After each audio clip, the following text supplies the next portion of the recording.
Bill of exchange का actual में procedure क्या होता है, मेन प्रोसीजर वही देखेंगे कि पहले किसका प्रोसीजर, सेल्स होता है, परचेज होता है, बिल कौन एक्सेप्ट करता है, कौन ड्रॉ करता है, पूरा प्रोसीजर हम क्लियर करेंगे। तो देखते हैं।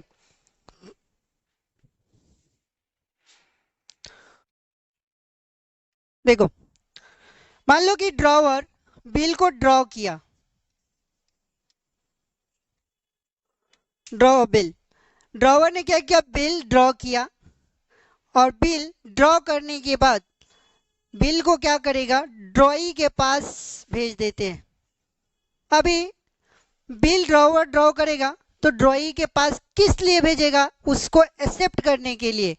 अभी देखो, ड्रॉवर ने क्या किया, एक एग्रीमेंट बना लिया, मान लो एक ये बिल बना लिया, ठीक है, इसमें जो भी रूल्स रेगुलेशन था लिखा, और बिल किसके पास भेज दिया, ड्रॉई के पास। ड्रॉई के पास क्यों भेजा, क्योंकि ड्रॉई पूरे जितने भी उस बिल में रूल एंड रेगुलेशन लिखा था, ड्रॉई क्या करेंगे, उसे पढ़ेंगे और देखेंगे उसमें जो भी कंटेंट लिखा हुआ है क्या वो सही है। यदि वो सही है तो क्या करेंगे, उसे एक्सेप्ट करेंगे और उस पर साइन करके वो बिल किसके पास रिटर्न भेज देंगे, ड्रॉवर के पास फिर रिटर्न भेज देंगे।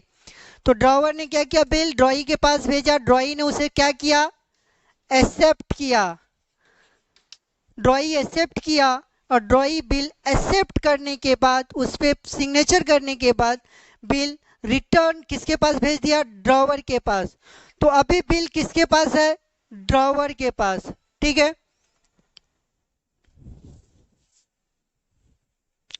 तो देखो, तो सबसे पहला एंट्री किसका होना चाहिए, तो सबसे पहले या तो सेल्स होगा और परचेज, तो या तो सेल्स होगा या परचेज होगा। तो देखो, तो सबसे पहला एंट्री किसका करेंगे, सेल्स का, ठीक है। उसके बाद सेकंड, सेकंड क्या होगा, सेल्स होने के बाद एक्सेप्टेंस का,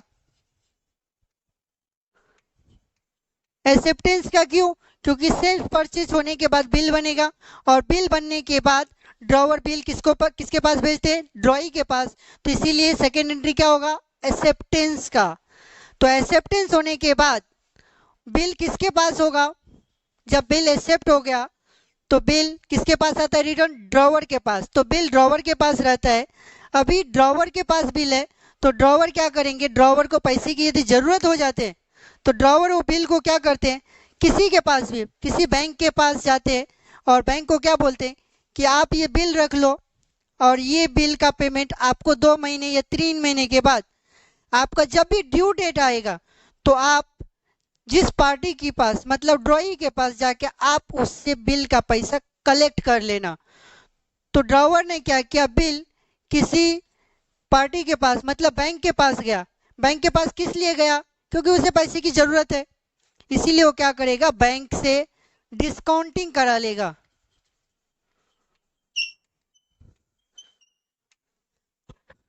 तो देखो, तो क्या किया, डिस्काउंटिंग करा लेंगे। डिस्काउंटिंग कराना मतलब क्या, बैंक को बोलेंगे कि आप ये बिल रख लो और उसमें से जो भी आपका डिस्काउंटिंग अमाउंट होता है वो डिडक्ट करके बाकी बैलेंस अमाउंट हमको रिटर्न दे दो।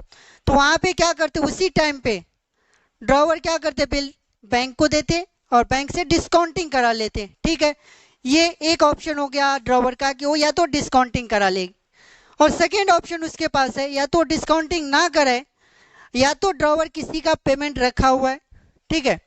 और मान लो कि पैसा ड्रॉवर के पास किसी का पैसा है तो ड्रॉवर क्या बोलता है कि आप मेरे पास पैसा नहीं, उसके बदले में आप क्या करो, मेरे से बिल ले लो। तो बिल क्या करते हैं, पैसे के बदले में वो बिल दे देते। इसका मतलब वो क्या करते हैं, बिल को इंडोर्समेंट कर देते। क्या देते हैं, इंडोर्समेंट ऑफ बिल। बिल किसी थर्ड पार्टी के पास दे देते हैं, और जब ड्यू डेट आएगा तो थर्ड पार्टी अपना जाके बिल का पैसा किससे लेगा, ड्रॉई से। तो ये था हमारा सेकेंड ऑप्शन। अभी मान लो या तो डिस्काउंटिंग करा सकता है या तो इंडोर्समेंट करा सकता है, नहीं तो डायरेक्टली थर्ड ऑप्शन उसके पास और अवेलेबल है। थर्ड ऑप्शन है या तो बिल किसको दे देते, कभी कभी देखो ड्रॉवर के पास उतना टाइम नहीं रहता हो कि कलेक्शन के लिए जाए, तो क्या करते हैं, डायरेक्टली बिल बैंक को दे देते हैं। बैंक को बोलते हैं कि आप ये बिल लो, और जब ड्यू डेट आएगा ना तो आप उसको कलेक्शन करके हमारे अकाउंट में डिपॉजिट कर देना। तो उस टाइम पे क्या होता है, ड्रॉवर बिल किसको देता है, बैंक को। तो यहाँ पे एक एंट्री आ जाता है, bill send to bank for collection. तो देखो, ड्रॉवर के पास बहुत सारे रिसोर्सेज है कि बैंक के पास वो जा सकता है, बैंक के पास जा सकता है, या तो उसको इंडोर्समेंट कर सकता है, मतलब थर्ड पार्टी को दे सकता है, या तो bill send to bank for collection के लिए दे सकता है। अभी ये इतना प्रोसीजर हमारा क्लियर हो गया। ये मेन प्रोसीजर है कि बिल ड्रॉवर के पास था और ड्रॉवर उस बिल को कहाँ कहाँ पे पैसा विड्रॉ कर सकता है, पैसा ले सकता है। ठीक है, चलो अभी इसके आगे का प्रोसीजर हम देखते हैं। इसके आगे का प्रोसीजर अभी देखो, बिल ड्रॉवर ने अभी जिसके जिसके पास से कैश लेना था वो तो ले लिया। अभी मान लो ये बिल का जो भी होगा वो तो 2 मंथ्स 3 मंथ्स के बाद ही उसका पेमेंट मिलने वाला है ड्रॉवर को। या तो ड्रॉवर का होगा तो ड्रॉवर को, या तो डिस्काउंटिंग किया होगा तो बैंक को, या तो इंडोर्समेंट किया हो तो थर्ड पार्टी को, या तो bill send to bank for collection है तो बैंक फॉर कलेक्शन को। क्योंकि बिल एक बार बनता है तो वो 2 मंथ्स 3 मंथ्स के लिए ही बनता है, तो अभी 2 मंथ्स 3 मंथ्स के बाद ही उसका पेमेंट मिलने वाला है। अभी देखो 2 मंथ्स 3 मंथ्स के बाद बिल क्या होगा, ओनर होगा। बिल क्या होगा, ऑनर्ड होगा। तो अभी देखो एक एक ऑप्शन देखते हैं। तो मान लो कि पहला ऑप्शन किसके पास बिल होगा, ड्रॉवर के पास। ठीक है, तो जो बिल ड्रॉवर के पास होगा उसे बोलेंगे रिटेन बिल। रिटेन बिल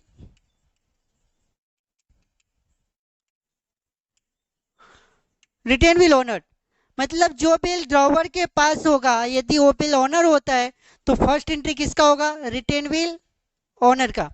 उसके बाद सेकंड देखो, सेकंड है, सेकंड किसके पास हो सकता है, बैंक के पास। यदि बिल बैंक के पास होगा तो यहाँ पे सेकंड एंट्री क्या होगा, डिस्काउंटिंग का।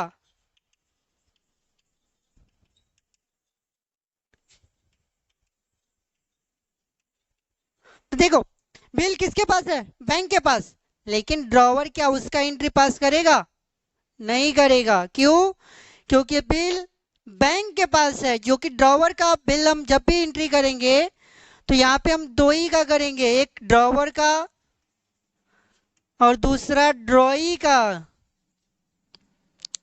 तो हम ड्रॉवर का अकाउंट बनाएंगे तो ड्रॉवर के बुक्स में तो एंट्री होगा ही नहीं, क्योंकि बिल किसके पास है, बैंक के पास में। हाँ, ड्रॉई एंट्री पास कर सकता है क्योंकि ड्रॉई के पास से क्या जाएगा, पैसा जाएगा, इसीलिए ड्रॉई उसका एंट्री पास करेगा। पर ड्रॉवर उसका एंट्री नहीं पास करेगा। क्यों, क्योंकि बिल किसके पास था, बैंक के पास, इसीलिए ड्रॉवर उसका एंट्री नहीं पास करेगा बट ड्रॉई करेगा। तो ऑनर के टाइम में फर्स्ट एंट्री रिबेट का था, second entry discounting, third entry किसका होगा, इंडोर्समेंट का। तो endorsement of the bill, endorsement of the bill. अभी देखो बिल ड्रॉवर ने पहले ही इंडोर्समेंट कर दिया था, तो यहाँ पे भी सेम प्रोसीजर होगा, ड्रॉवर इसका एंट्री पास नहीं करेगा। सिर्फ एंट्री किसका पास करेगा, सिर्फ इसका एंट्री, इंडोर्समेंट का एंट्री सिर्फ ड्रॉई ही पास करेगी क्योंकि ड्रॉई पेमेंट कर रहे हैं। ठीक है, तो यहाँ पे इंडोर्समेंट भी क्लियर हो गया। नेक्स्ट थर्ड हो गया। फोर्थ वाला क्या है, bill send to bank for collection. अभी देखो यहाँ पे क्या हुआ था, बिल एक्चुअल में बना हुआ था, बिल दिया था बैंक को कि आप उसका कलेक्शन करके हमारे अकाउंट में डिपॉजिट करना। तो अभी बैंक वैसे ही तो बिल कलेक्शन नहीं करेंगे, बैंक अपना भी चार्जेस लगाएंगे। तो वहाँ पे क्या होगा, बैंक बिल तो कलेक्शन करेंगे बट वहाँ पे इससे चार्जेस भी लेंगे, किससे, तो ड्रॉवर से। तो यहाँ पे देखो, तो यहाँ पे होगा bill send to bank for collection, send to bank for collection and यहाँ पे देखो bill send to bank for collection का एक एंट्री पास करेगा और दूसरा है बैंक चार्ज लगाएंगे तो बैंक चार्जेस का एंट्री भी पास करेंगे।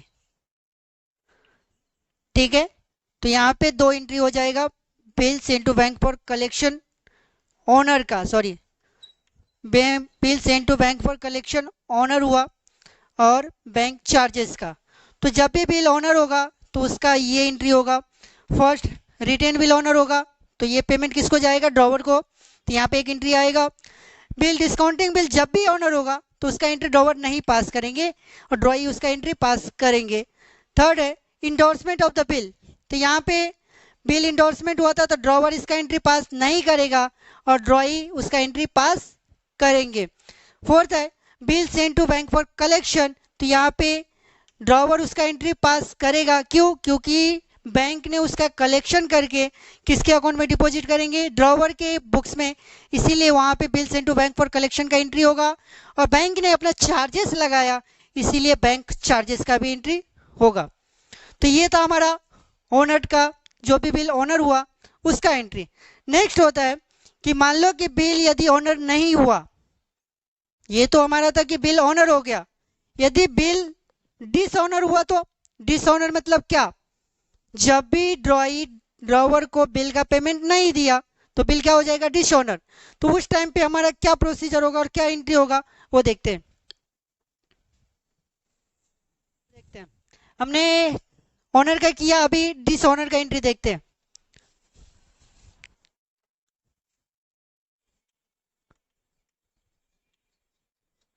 डिसऑनर, डिसऑनर मतलब बिल का पेमेंट नहीं मिला। अभी बिल का पेमेंट नहीं मिला तो अब इसका भी एक प्रोसीजर है। तो देखो फर्स्ट कौन सा बिल डिसऑनर होगा, रिटेन बिल डिसऑनर। तो पहला होगा रिटेन बिल डिसऑनर।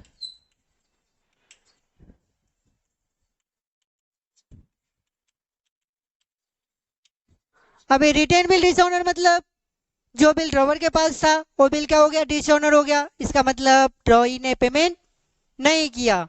सेकंड देखो, सेकंड है बिल किसके पास होगा, बैंक के पास। तो बैंक डिस्काउंटिंग किया था, अभी बैंक जाएगा बिल का पेमेंट लेने के लिए, तो बिल का पेमेंट ड्रॉई ने नहीं दिया तो भी बिल डिसऑनर हुआ। तभी जब भी बिल का पेमेंट लेने के लिए बैंक ने किसके पास किया, ड्रॉई के पास, तो बिल का पैसा नहीं दिया ड्रॉई ने, तो अभी बैंक जो है वो किसको बोलने जाएगा, तो ड्रॉवर को। क्यों, क्योंकि वो ड्रॉवर को पहचानता है, ड्रॉई को नहीं। इसीलिए ड्रॉवर एंट्री पास करेगा यहाँ पे, जो कौन सा, discounting bill, discounting bill dishonour.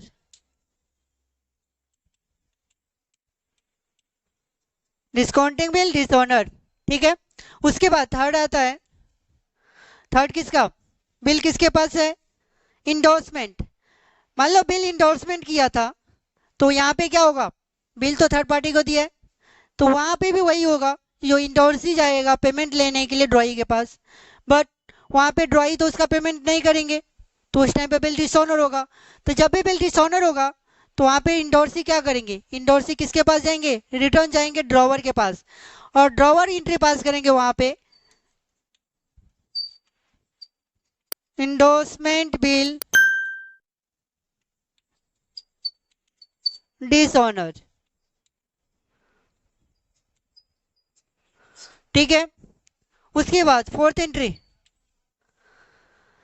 वैसे ही सेम प्रोसीजर है, bill send to bank for collection. Bill bank भी जाएंगे बैंक फॉर कलेक्शन के लिए तो वहां पे भी बिल क्या हो जाएगा, डिसऑनर। तो यहाँ पे ड्रॉवर एंट्री पास करेगा, bill send to bank for collection, bank for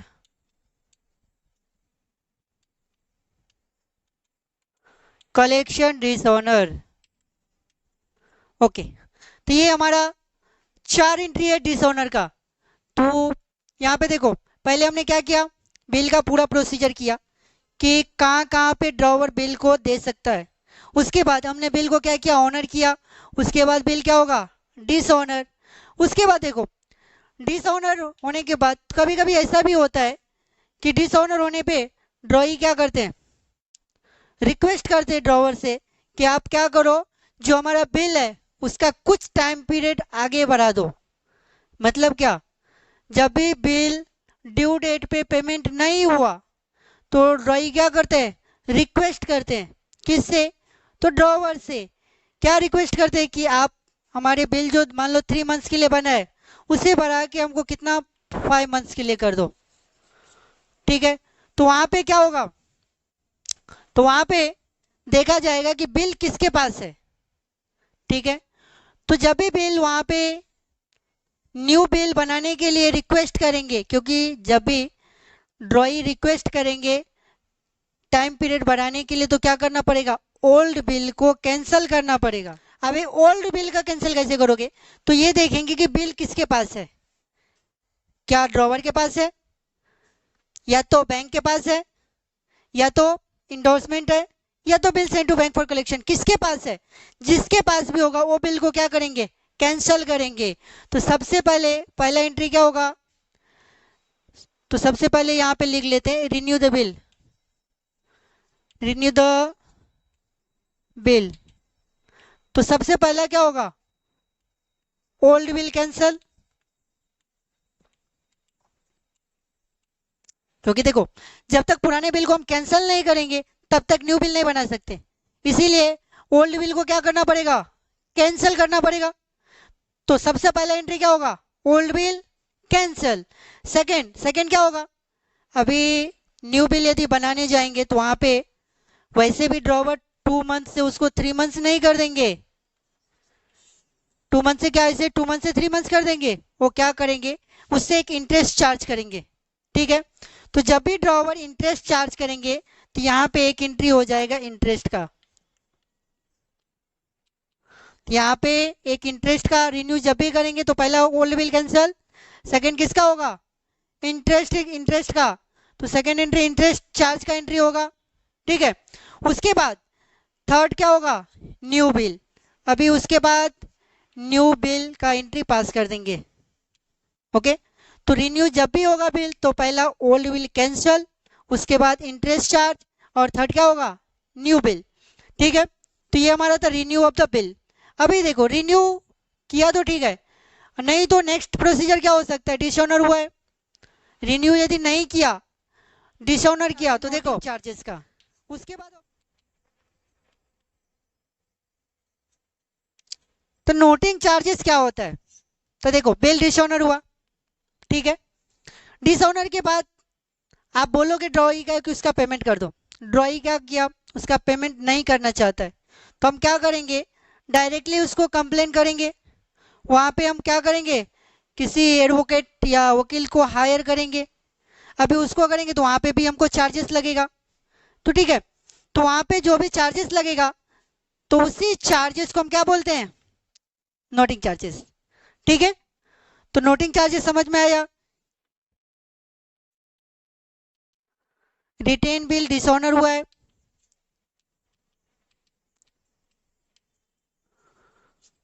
तो यहाँ पे एंट्री होगा return bill dishonour and noting charges का।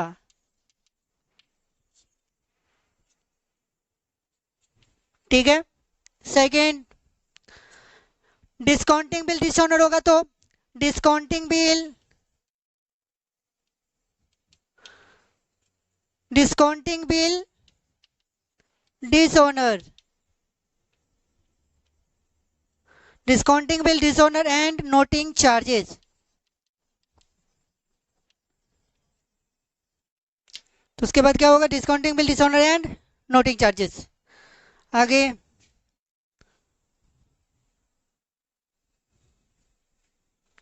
उसके बाद देखो discounting bill dishonour and noting charges हुआ।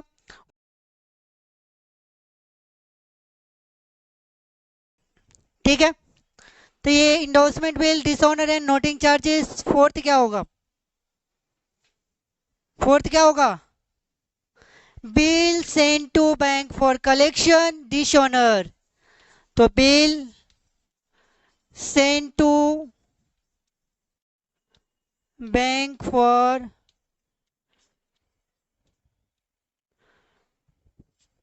collection dishonor and noting charges।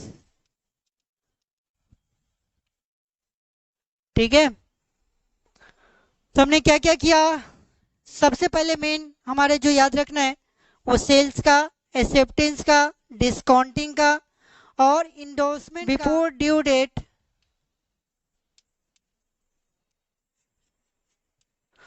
Before due date यदि पेमेंट करेंगे तो वहां पे क्या होगा, डिस्काउंट दे देते। कौन डिस्काउंट देगा, ड्रॉवर। ड्रॉवर वहां पे क्या करेंगे, डिस्काउंट दे देंगे। तो उस डिस्काउंट को हम क्या बोलते हैं, रिबेट। रिबेट, ठीक है। तो वहां पे एक डिस्काउंटिंग का भी एंट्री होगा जिसको हम रिबेट बोलेंगे, ठीक है। अभी मान लो कि हमने बिल डिसऑनर किया, इतना सारे प्रोसीजर किया, उसके बाद मान लो बिल डिसऑनर हुआ, डिसऑनर होने के बाद नोटिंग चार्जेस किया, नोटिंग चार्जेस होने के बाद भी वो पेमेंट नहीं किया तो बिल क्या हो जाएगा, इंसॉल्वेंट। इंसॉल्वेंट मतलब बिल का पेमेंट मिलेगा ही नहीं।